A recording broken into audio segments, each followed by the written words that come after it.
Hello बच्चों, let's see the question.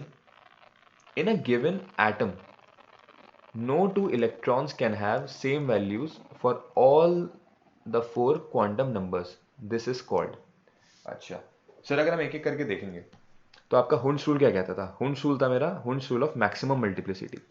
उसने कहा था कि जब भी आप एक ऑर्बिटल में या एक सबशेल में इलेक्ट्रॉन भर रहे हो तो पेयरिंग करने से पहले आप पहले सेम स्पिन में सारे के सारे इलेक्ट्रॉन्स को फिल करोगे। ठीक है ना, स्पिन मैक्सिमम करनी है हमें। तो सर हुंस तो स्पिन के बारे में बात कर रहा था, ये तो मेरा ऑप्शन नहीं हो सकता। अब आता है ऑफ बाउ पे। ऑफ बाउ प्रिंसिपल ने कहा था कि जब भी आप इलेक्ट्रॉन्स को ऑर्बिट में या अपने एटम में फिल करते हो तो वो फिल किए जाते हैं लो एनर्जी से हाई एनर्जी के ऑर्डर में, लो से हाई एनर्जी के ऑर्डर में। और एनर्जी का जो सीक्वेंस होता है वो कैसे पता लगता है? n+l वाले रूल से। ठीक है, तो यहाँ पे भी आपके क्वांटम नंबर की कोई बात नहीं हो रही।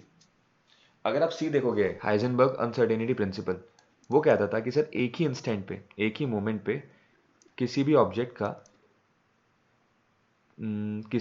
का position as well as momentum एक साथ डिटरमाइन करना क्या है? इम्पॉसिबल।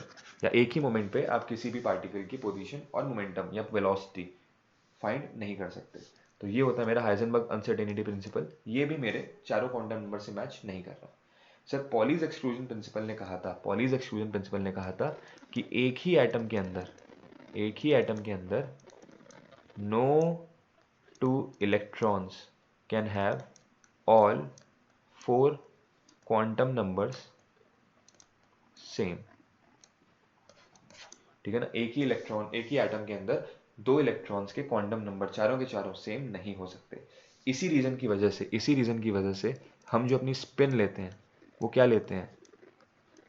+½ और एक -½ ताकि चारों क्वांटम नंबर सेम होने से बच जाए।